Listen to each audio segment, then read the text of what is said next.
Hey, this is Ben and Evan from Gilligan Moss.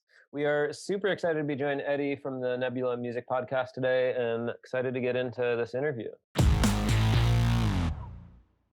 All right, what is up, everybody? Eddie Barco here once again. And I know you've heard the intro. Many of you have heard the intro many, many times. But in case this is your first time joining us, this is a show where we talk to some of today's most inspiring and influential musicians and basically anyone who's doing something cool in the music industry. We have them on the show so we can pick their brain for a little bit so that we can learn something new and hopefully share that with you. Today is definitely no exception because we have not one, but two pretty cool people who are very talented, who make incredibly creative music. I spent some time listening to it. I'm immediately hooked. The things that these guys have done is insane. The amount of traction you guys have been garnering the past couple of I would say year or so is amazing. And I just am honored to have you on the show to be able to pick your brain just for a little bit. I have both Ben and Evan from Gilligan Moss joining me today. How are you guys doing? We're good. How's it going, Eddie? Pumped to be here. Oh, I'm glad to have you guys here. Was that intro good enough? Are you guys pumped enough? It was perfect. Yeah. We're like the best intro I've ever had. Even our first album ever, so it's the best intro we could ask for. Oh, there you go. Hopefully it'll be the best one you'll ever receive. I gotta say, both of you guys have amazing facial hair. I was talking to Ben earlier, Evan, before you got on the call about his beard. I was complimenting it. I can't grow beards for shit. I've tried millions of times. That's a solid beard, and your stash is great. It's like it has a good amount of weight. It runs in my family. My dad looks like my dad has had the thickest mustache my entire life. Like I've never seen him without a mustache. So I feel like as I'm getting older, I'm just becoming him. So trying to channel my dad with this. Yeah. I feel like as like a balding man, it's the only hair I get to be really like expressive with. So I can just go for it. Stuff goes away up top, I can start experimenting down below. Can I ask you something? Because I do find a lot of my friends, and this is a completely random question, Ben. Hopefully it's not too personal, but with the whole balding thing, a lot of my friends are starting to go through that. And one thing I've noticed that the trend tends to be, at least lately, I don't know, maybe before not, but lately has been to just completely shave it. You know what I mean? Like just go completely like polished, Breaking Bad kind of thing. I don't think I've ever done like the full, I mean, I might have done like full Jacques Green mode like one time, but I just like buzz it down to a 1. I feel like it's just better than I just start looking goofy when I've got like real hair, and then so you keep it nice and trim. That's the move then. That's the move. Yeah. Well, our music for the last couple of years has been me kind of grappling with the loss of the hair on top of my head. So really interesting. The whole inspiration behind it all has been because it's every single song. Yeah. When you dive in deep, it's like there's at least a subliminal message about hair somewhere deep in the background. I love your openness, Ben. I think it's really welcomed, and I can't wait to kind of explore your brain a little bit. I'm sure your fans want to know a little bit more. One thing I've been asking everybody, and I'm really counting down the days until I don't have to ask this anymore, but it's important, and I have to make sure that I get it in there. How have you guys been dealing with this whole quarantine and pandemic thing? Everyone has been dealing with it very differently. Some people have been okay, some people have not. But I find that it's very important to talk about it because all artists and musicians are feeling things that they've never felt before. So it helps to kind of get perspective from others on how they've managed to get through. Has it been good? Has it been bad? I don't know. Catch me up a little bit. And how's it been for you guys? It's been, for a lot of it, I felt I'm kind of like naturally a homebody. So for a lot of it, it didn't feel like, overly, I felt like I kind of had a good setup for a lot of quarantine. But I will say a couple, like, I think it was last month, we did this, like, our label does this live stream series called Intermission Broadcast. And nice. It's basically like a DJ mix live streamed on YouTube, and then fans join the stream, and it's like, the YouTube live thing, you kind of get like a live chat going on as the music is playing. Right. And we played probably like 4 or 5 new songs from the album, and just seeing, like, I was not, I was just expecting it to be, I had no idea what it was going to be like, but just getting like that real time feedback of people reacting to our music, that like really was, it was kind of bittersweet. It was like, I just didn't realize how much that would kind of just affect me like emotionally and make you miss, the, you know, performing live and having that like feedback loop of our music and then getting people reacting. So it's kind of that for some reason that moment like really like, I don't know, kind of flipped some switch in my brain that was like, damn, you know what, I really do miss playing live. But Yeah. In this moment, I do feel like a lot of people were looking for different avenues, entertainment, different ways to cope with some of the pain that they might have been feeling. And to know that during this experience, you guys were able to do a live stream and see the reaction of your fans.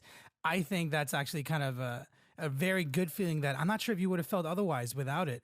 I'm wondering for you, Ben, do you find that you felt something similar during the pandemic? Did you feel surprised when you did these live streams, or I don't know, how did you deal with it? Yeah, I don't know. I mean, I think like I mean, I personally, I think you know, being a musician already comes with a lot of kind of like existential pitfalls. Like, you know, you're always wondering how successful you are and how successful you're going to be, and kind of where your you know, position and kind of the greater music landscape is. And for me, I think I found uh, I honestly found most of it to be pretty difficult with the pandemic, just because it, you know, like sitting around and making music at home uh, and like waiting for tour or whatever can feel, and just like, you know, the only way of getting feedback, like being looking at like streaming numbers and stuff like that, is like a very kind of abstract and like not real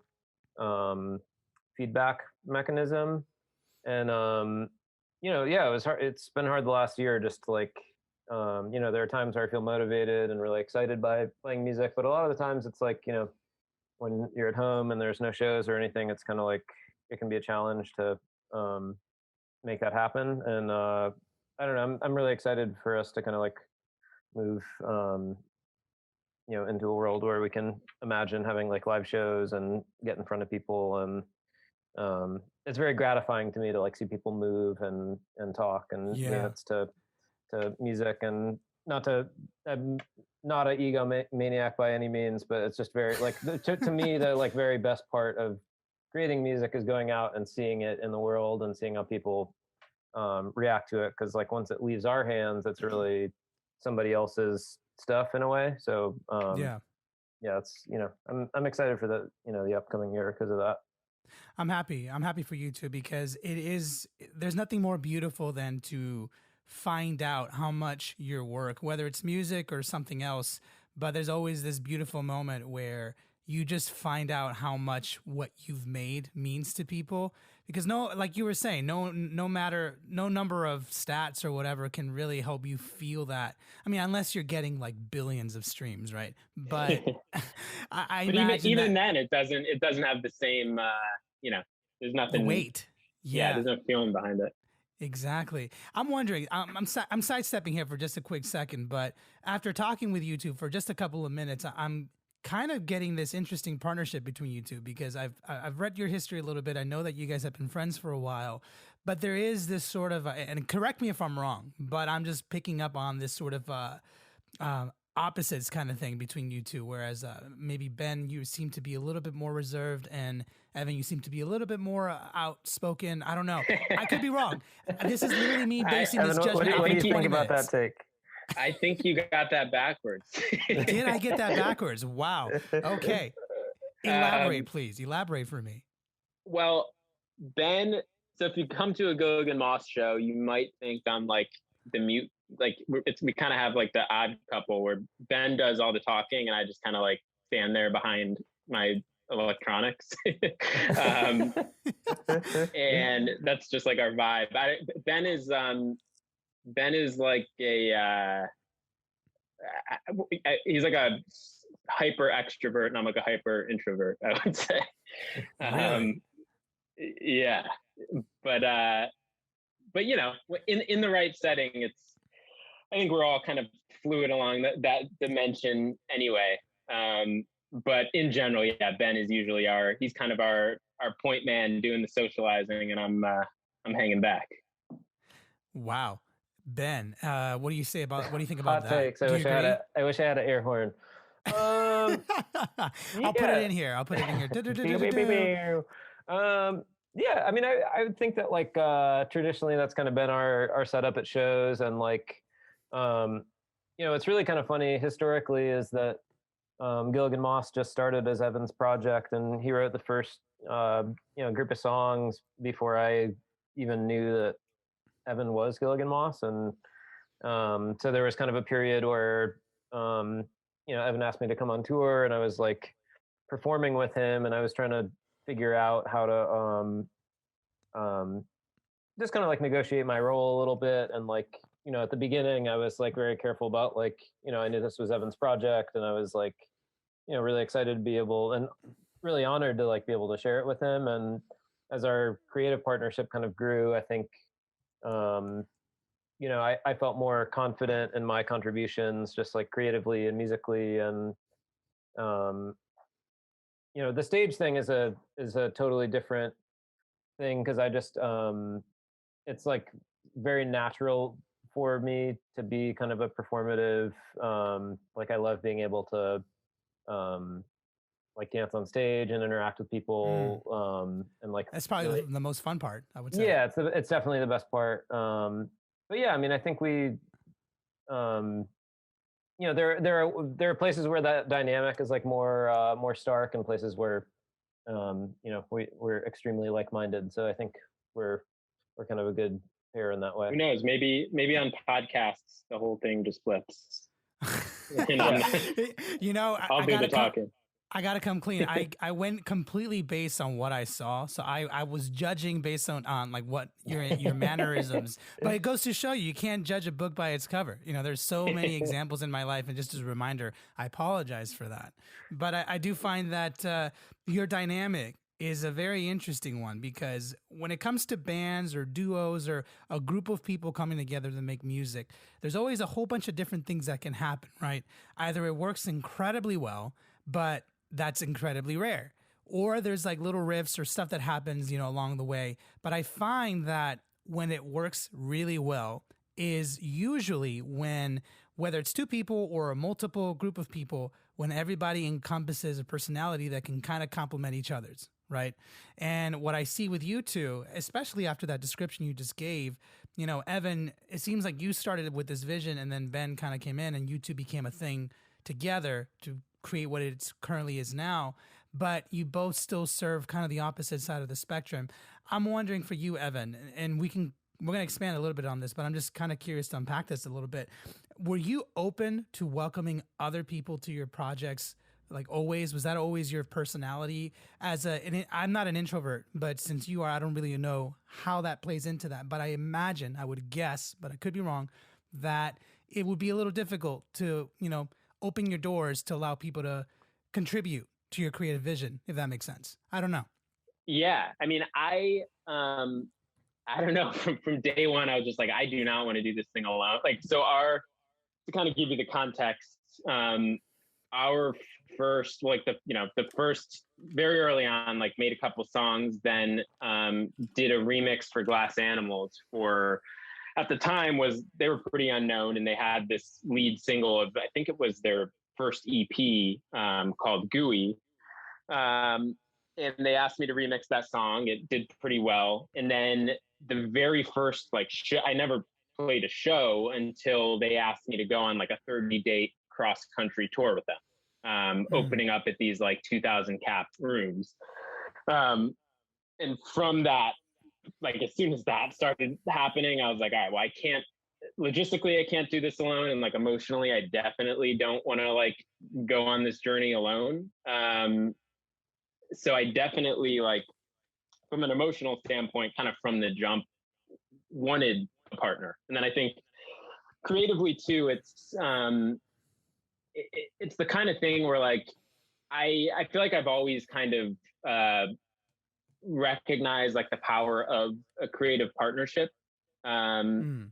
And it sometimes gets a little miserable. Like those early couple songs, you're kind of just like in a hole with yourself, just kind of looping over the same ideas, and kind of you can kind of go, yeah, you kind of just fall into a hole. And I didn't love that feeling of just sort of like creating in isolation. Mm. So very early on, I think I had this kind of like unsaid desire to have someone else join the group. Mm. And then Ben just like it really just kind of fell in pretty naturally. Where this was someone who I have known since I was 3, so there's no it just felt like just very natural. So it was never really there was never really a moment where I was like felt uncomfortable with expanding this thing out. I'm glad to hear that, because I do find that I've had experiences like that before where, I'm a drummer, by the way, just as a bit of a background on me. That's where I got started. And, when you're a drummer, you have the ability to jump around to many different projects. And I mean, every musician can do that, honestly. But I did find that there were moments where, depending on the people you knew, maybe friends, maybe close acquaintances, there was this sort of, in my experience, obviously, very oftenly you would encounter experiences where it was like yours, where an opportunity presented itself. There was an opportunity to expand the creative project that you have, and they needed help to build a team in a way. But there was always this notion that this is mine. This is my creative vision. I'm just using you to help me. Not using you. That's a horrible, horrible example. But you get what I'm saying. You're a team member, but it's not your vision. But what I get from you two, it's both your visions. And I understand that you've met each other a long time ago. So, Ben, if you don't mind me asking you, when you did mention this a little bit earlier, and I'm curious if we can expand a little bit further, when you came in to this project and you understood that you were helping him build this vision, but ultimately it ended up becoming both your vision. Was that ever in the back of your mind? Did you ever want to be fully involved in a project? Were you okay just being along for the ride? I don't know. And if you don't, I sometimes some people are uncomfortable talking about this, but I'm just curious what you think. Well, I'm the son of a psychoanalyst and a journalist, so I'm so happy to jump into these weird kind of psychological questions. I think at the beginning, it was like, of course it had its difficulties because, at the time too, I was starting, and even still, it's like, I kind of was at a crossroads of like, when Evan asked me to go on tour and stuff, I was at the beginning of my adult life and looking a job offer at an ad agency in the face, and had just kind of moved on from a startup. And I was like, man, is this something that I really want to do? Like, do I want to, jump all the way into it?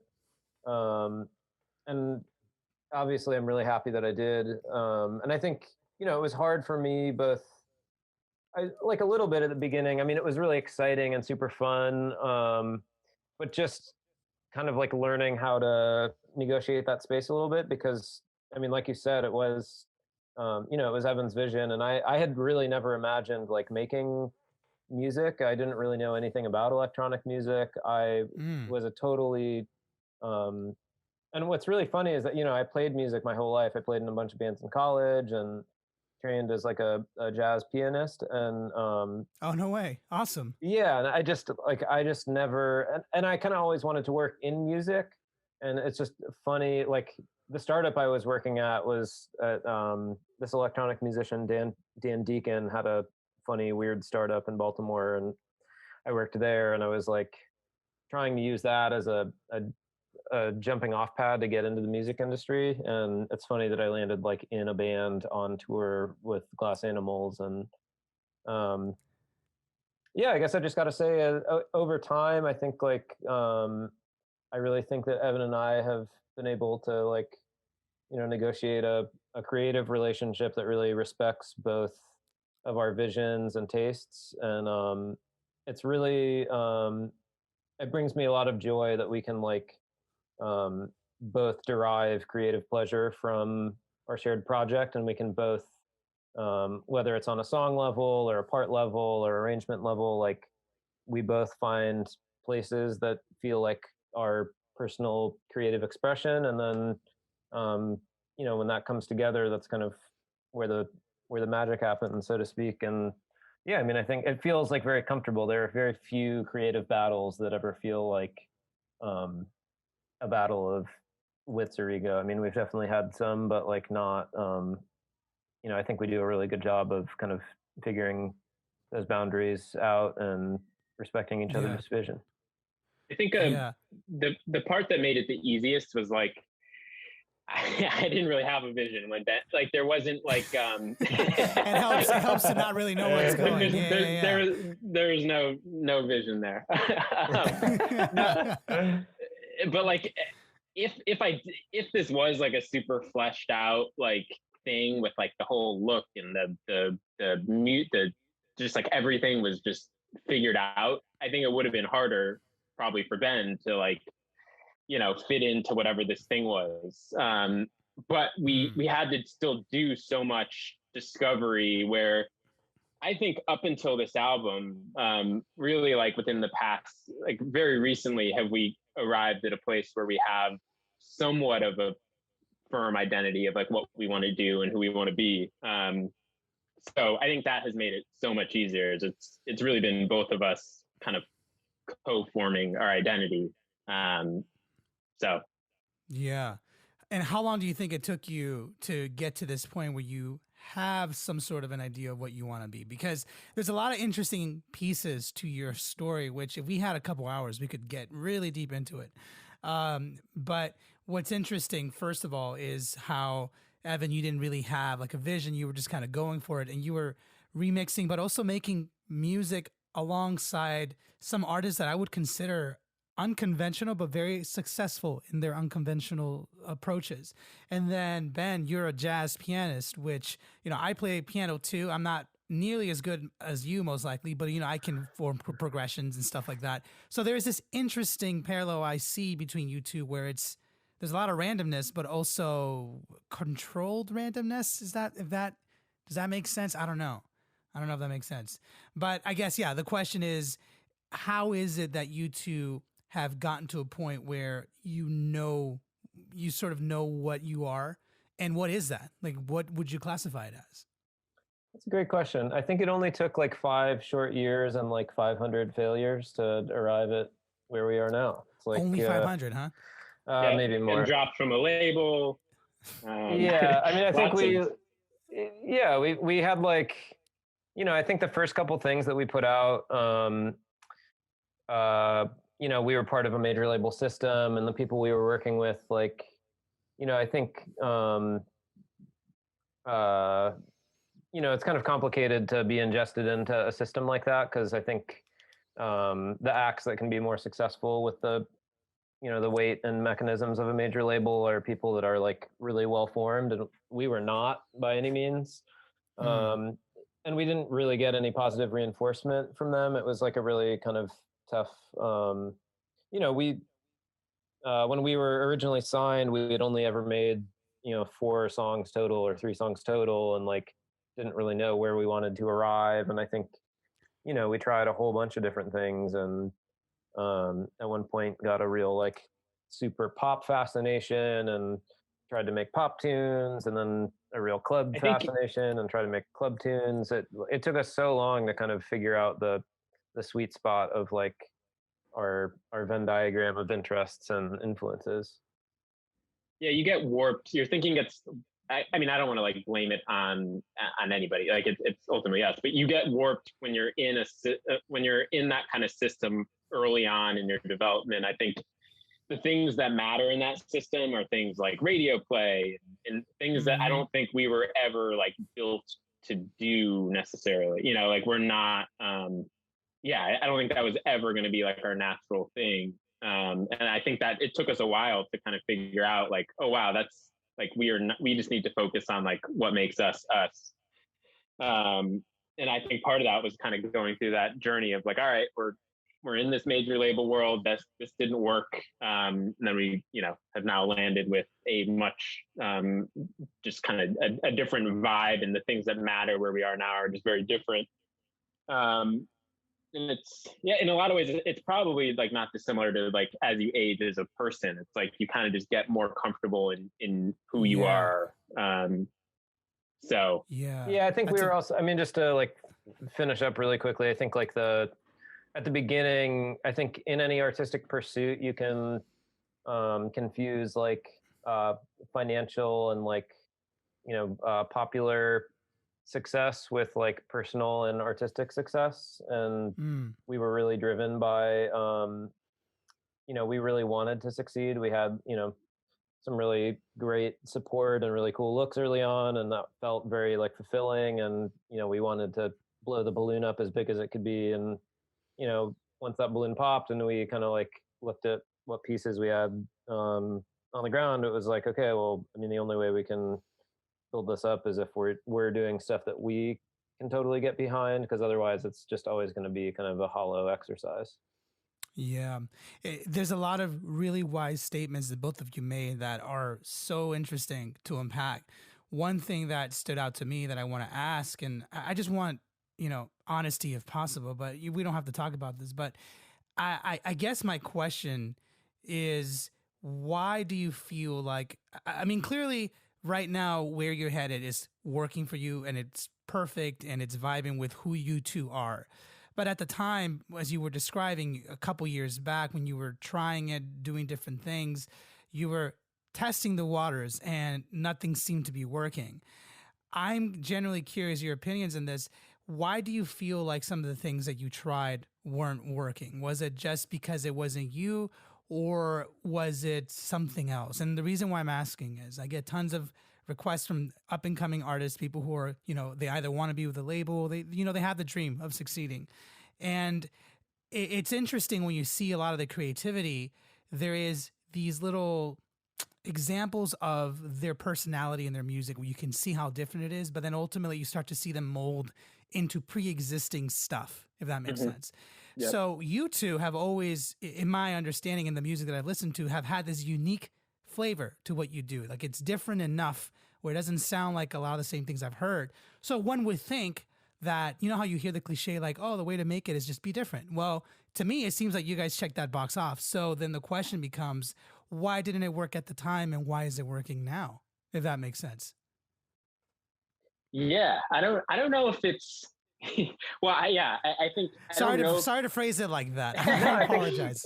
I think it's a good question. I think it's. Yeah, go ahead, Ben. Yeah, I mean, I guess like, I think that we both feel really happy and successful now because we've made this album that that we really love. That like, I think that like, from like a macro level, like the mood and kind of like self-perception a while ago was like this really like thirsty drive to like, this needs to work, like this has to make sense financially. And I think that really kind of clouded our, I mean, along with the like ordinary pitfalls of like discovering your sound, I think like that really kind of added a certain color to everything that just like, I'm thinking specifically of moments when we were like, you could put so much gravity into a song that you're writing because you're like, this song has to be a hit because I need to be successful, because I need to make it. We put a ton of pressure into, we both left like, we left our jobs, like we got signed to this late. There's just too much pressure in everything we were doing. Which I think kind of led to what Ben is saying, which is like, the stakes felt, and it was all artificial, there wasn't, that's kind of another thing that we've learned over the past few years is like, no one song there is no like light switch moment where it's like you release that hit record, at least in the music that we make, right? Like we're not Olivia Rodrigo dropping like this, insane pop song that like is a rocket ship, Yeah. And I think for us, we did have that mentality where it's like this, the next song that we write or this next release, like this is our career is basically like is make or break on this next song, Yeah. But that's not to say like I don't want to, I don't want to disavow. Like I like the early stuff we made, and I also don't think it's like we weren't out here making like like hollow kind of cash grab type stuff. Like I still think we ended up in a pretty good spot with those first couple EPs. But I think a lot of this is more just kind of like. I didn't mean to trash talk like our old music. I was specifically thinking of the stuff that we didn't end up releasing. No, yeah. I'm saying more. Totally. I don't think any of it, but I'm just saying more like mentally. I think we. I think a lot of the stuff we're talking about is kind of like the stuff we didn't release, and then mentally too, just like how we're thinking about these songs. That's where the big shift has come from. Yeah. And I do think it's a wise thing what you're saying is as you've grown up, your music has also grown up with you, and you've understood where you positioned, where you're positioning yourself. But what's interesting, there is this sort of thought, and I'm sure you guys dealt with it, and you might already be over it, but every artist goes through this. There's this notion, the sexiness of it all, of like putting it all on the line and then having it work out, and then you're a gazillionaire and you're a legend after that, right? I feel like that is the thing that everyone chases. I mean, everyone loves the Prince story. Like you heard that story, him being a janitor. Yeah. And then like he defaulted on his like rent or something like that, and then he like promised his landlord that he was gonna come back and pay off his rent, and then his album came out. It was a smashing hit, and then he ended up buying the house. Like there's all these stories from artists like that, and I find it fascinating how there are so many artists like you, but people who are succeeding and pushing forward. But I find that at some point, artists like you had to overcome that. I don't want to call it a fantasy because it's very possible, like especially with someone like you. But you get what I'm saying. There is this pressure to have that story. You know what I mean? Yeah, it's a funny. I feel like maybe it's a funny product of like capitalism, but it's like. I've been working with like a union of musicians called Yuma, and I can go into that another time, but like, something that I'm learning is that like so many, like a prevailing narrative of being a musician is that like every musician is like a temporarily embarrassed millionaire. They're like, I'm the next one. People just don't know about it yet, and I'm gonna hit the $1 million like next week. So it like it's this funny kind of story that we all tell ourselves in some way or another. And like you said, it's like really important to kind of, at least for me, it's been important to like take a step back and like, the only way to have a long career is to enjoy doing what you're doing and making what you're making. And that's like the only, I think, way to be successful at all. So if you're not doing that, then you're never going to make it in a lot of ways.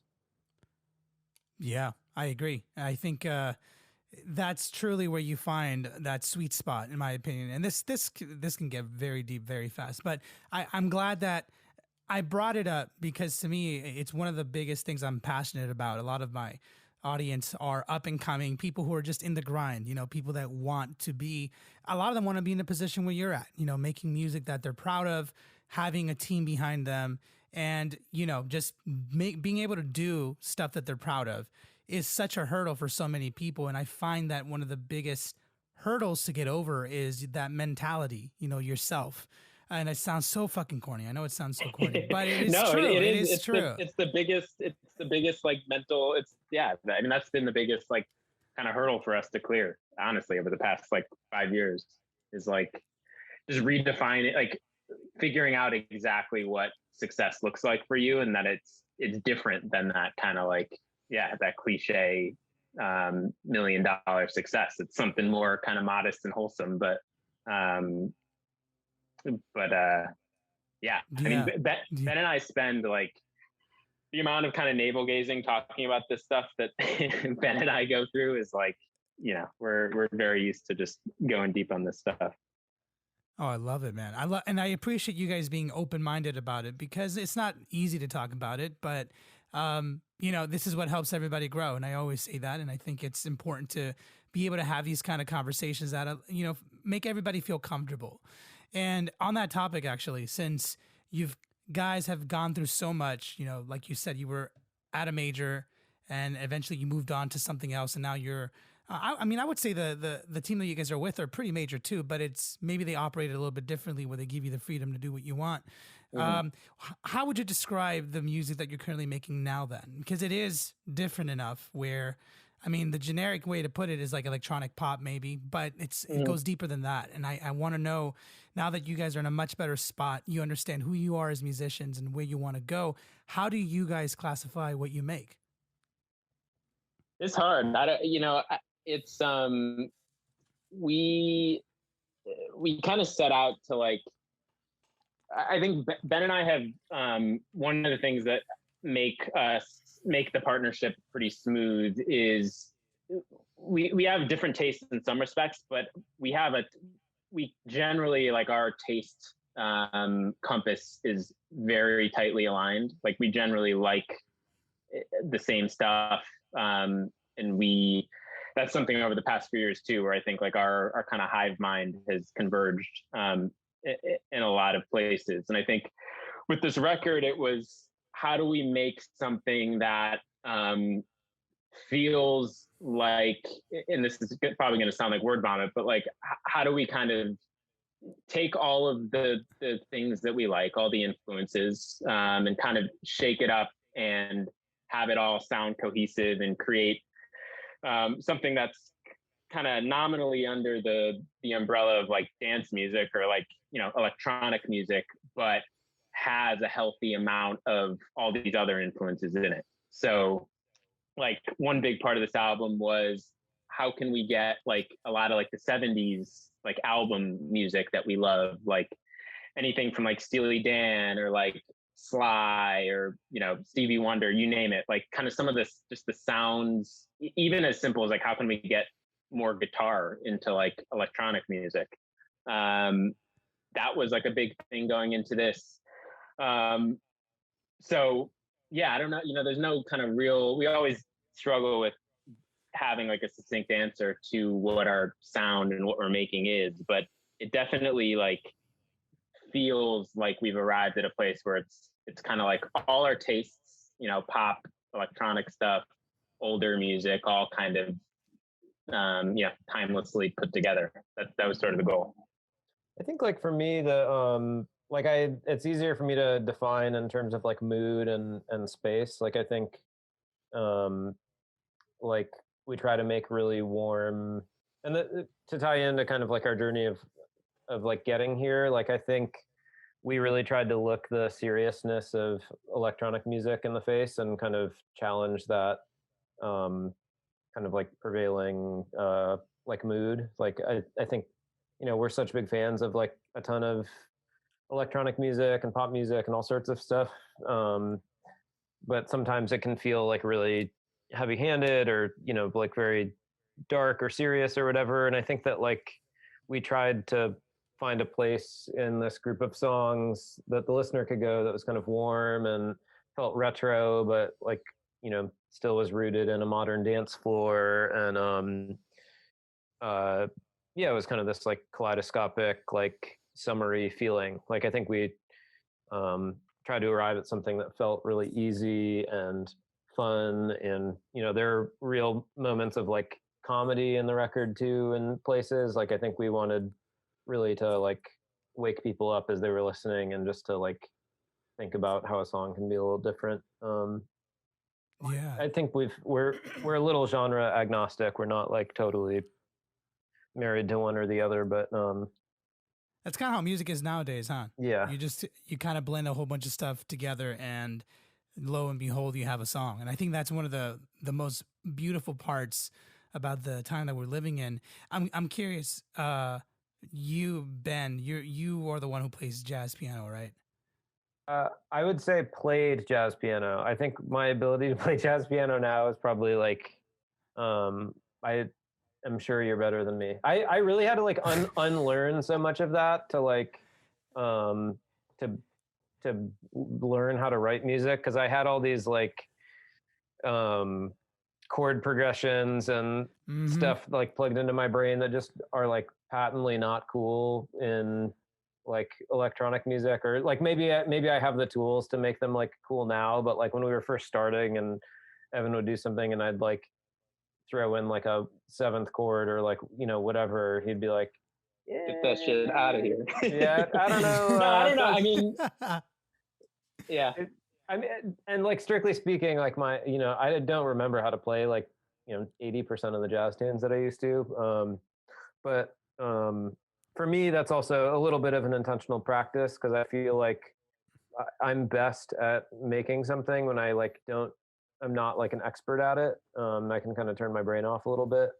And so that's kind of, I've tried to train myself to like throw away a lot of that stuff so that I can approach writing with a fresh brain.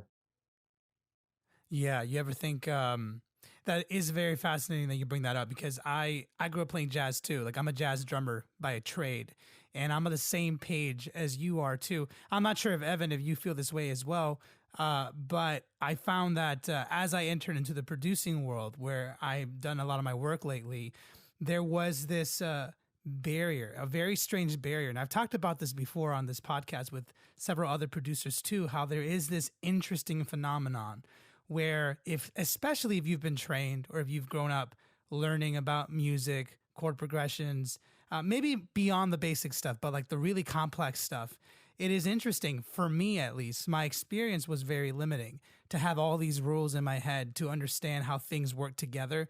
When it came to actually producing a song or making something creative, I was stopped by all these notions of like, no, that can't go here because this chord needs to work with that chord, and I need to be able to move this note here. And it got to a point where I wasn't doing shit. And kind of like you, I didn't necessarily throw a lot of it away, but I just stopped using it. And I approached it very much like you, Ben, in a way where like, let's try and do this like I've never done this before. And it is beautiful. Yeah, it's what can be done, you know? It's so, yeah, and that was honestly like what I admired the most about Evan when I first kind of like jumped on board with him, was like, I mean, Evan grew up playing guitar, but I don't think he was like necessarily as like technically trained as I was on the I'm jazz trained. What are you talking about? Yeah, relax. But I can't play anything. I have no musical talent. But it was awesome because Evan would do shit that just was so confusing to me that I would like never think. Like I think the second or third song from the first EP, like there are a couple moments where he just flips to like a 6-bar phrase instead of like a 4-bar phrase for like no reason other than it just seemed like the right thing to do for him.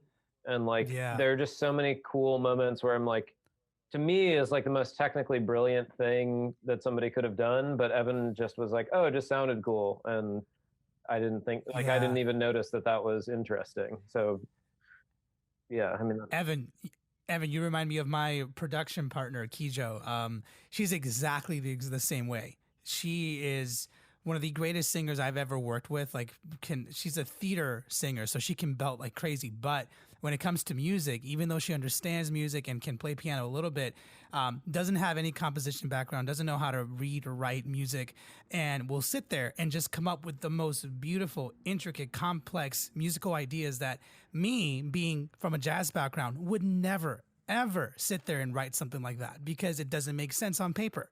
But having that freedom, that creative mind of just like, oh, I like this note. I like how that sounds in my head. Let's put it together. And man, I got to tell you, I've been schooled a dozen times where I sit there and I listen to something that she's making and I'm like, there's no way that would work. You're not supposed to put that note next to that note. And then when it's done, I'm like, wow, this is better than anything I could ever make. And there's this freedom, right? And I'm not saying one is better than the other because I know a lot of people who listen to the show are professional musicians, but I do feel like everything can be limited. And at some point, you have to open up your mind, whether it is if you're coming from an untrained background to being trained or vice versa. There is this beauty when you step into that unknown world and you start to see so much different stuff and how you can do it. And I don't know, I got to tip my hat to both you two for being able to work like that, but definitely Evan for, you know, coming up with really, really cool stuff. And Ben, for you being open-minded for that. Because I feel you, man. I know how hard it can be, especially knowing all the rules and knowing how to read and shit, to take that step back and let your ego go a little bit and be like, maybe I don't know everything, you know? And it can be tough. It's nice. I mean, yeah, it is like, it's good to have kind of a healthy dose of both, where I think that's like another reason our partnership works is it's, you know, there's moments where like you really do need, like, you know, creating a bridge. Ben can just knock out a bridge, you know, 20 times faster than I could. And there's moments where you need that kind of just like, you know, totally untrained, you know, playing the keyboard with two fingers type of mindset too. So yeah, I think yeah. And Evan, you're so good also at those abstract moments where I'm like, oh, maybe a chord change here will be cool. And Evan sometimes will just be like, I don't know, maybe why don't we just like fuck up the drums and let that just be the part and like not think about the melody or the, like, let's have an interesting moment of production rather than composition, which can be a really cool compositional tool. Yeah. I love it. I love where you two are, where your headspace is at. Excuse me. I think it's a beautiful place to be in, and I have experienced that firsthand. To be able to have this, like I said, like a partnership with somebody who really just lets go, and it teaches me to be more humble, but it also just shows me what I can do as well, and I can hear it in your music, and I can hear that. There's a form to your music, but there's also like this freedom that I've sensed, which is why I liked it so much and I wanted to explore your brain, because even though I feel like I can peg some of it and I can say, hey, there's a format, if you really analyze it, it just seems like you guys go where you want to go. And that's honestly, in my opinion, a very healthy place to be in when it comes to music. And which brings me to my next point, which is to talk about some of the current works that you're currently working on. I know that as this conversation comes to an end, I like to reserve some time to really just talk about some of the latest projects you've got going on. You mentioned a live stream. I hear that there might be an album coming out or something like that. I want to know where your brain is headed. We got a whole gang of stuff cooking. We've got a whole gang of stuff. Whole gang of stuff. Debut album coming out tonight at midnight. Ooh, nice. Really exciting. It's 13 tracks. It's about an hour long. Kind of like broken up into a couple different segments. We're like, you know, we've been working on these songs, some of them for like 3 or 4 years. So to put them out tonight is like so exciting for us. A big relief. Yeah, super big relief. And yeah, I mean, it's like you know, that's where the music comes to life and people can start, like we get to learn what the songs are about now, because now that they're out of our hands, we can kind of see how they work with other people. Yeah, we've got that. What else do we got on the docket, Dorf? We'll probably, you know, we'll have some goodies post album, different, like we're trying to do some edits of some of the songs on the album, kind of recontextualize them, probably some remixes. And then one of our goals is just to keep releasing music. I think that's another thing that comes with trying to just, you know, lessen the pressure of releases and songs, is trying to shift to that mindset of you know, just keeping the fire hose open, and you know, whether it's singles, EPs, maybe hopefully another album pretty quickly. That's the goal. I love it. Any other than that live stream you're doing, any performances in the horizon? I know things are starting to open up, but I know things are still up in the air when it comes to tours and stuff. So yeah, still TBD. We are we're praying at the altar of the touring gods that hopefully like late summer we can get out there. You think it's possible? You think there's a high possibility that we're going to start seeing some major shows come up this year? I think so. I don't know. I think that like major shows will happen, but I think probably at like way low capacities, and I don't think anything will like, you know, like it's going to be a complicated year. You know, it's like it's easy enough for someone like you know, a major act to go and play like a 20% capacity show, but for us, it's going to be tricky figuring out where we can fit in and like what's available and where we can travel to. Yeah. But I mean, I think the good news is that it does give us a nice luxury of time to kind of like figure out how we want to like reimagine our live set and really bring these songs to life. Because typically we've like made music, put it out, and then it's like, oh shit, we've got to tour this in a couple weeks. We got to figure out like how the hell we're gonna play these, and like what is like the most expressive and fun way to play them. Because obviously, electronic music you can play a million different ways. Which if you're looking to do another like hour-long therapy session with us, that's that's a whole other can of worms. That's how to play electronic music live. But keep going, Ben. Ooh, that is you know what? We got to have that. We got to make that happen because that's a very interesting topic. I would love to have you guys back on to explore that. That's something we haven't talked about here yet. Yeah, that'd be fun. I mean, it's a big creative challenge, and you know, just because there's like an endless amount of things that are possible, you can literally have one MIDI button that does everything, or you can play guitars, or you can control everything with so many different controllers and stuff. And like, I think we're really excited. I mean, we're really excited to be writing new music to kind of like keep on a good streak, but also to like figure out what that ultimate, you know, performance looks like for us. So yeah, we're super optimistic and excited about the future. I love it. Ben and Evan, I mean it. You guys need to come back on because I think there's a lot of stuff we can definitely pick your brain about. There's a lot of cool stuff happening, and I do appreciate your time, your honesty, and your music really is fresh. Like I love the creativity you guys have put behind it, the freedom that you guys find yourselves in, and even if it can be challenging sometimes, I think both of you have achieved and are currently in a place where many people want to be in, and I think it's encouraging to hear from people like you who are there, who are making it happen. You have your album coming out tonight, which at the time of the release of this isn't coming out for a little bit, so it'll be out already, but we'll make sure to link everything. But I just want to, you know, take a moment to say thank you so much. I really appreciate your time, and you guys are going to do cool stuff. I can definitely feel it. It's going to be great. Thank you, man. Thank you, man. Really pleasure talking to you. We're awesome. Super excited to talk to you. Thanks so much for having us on.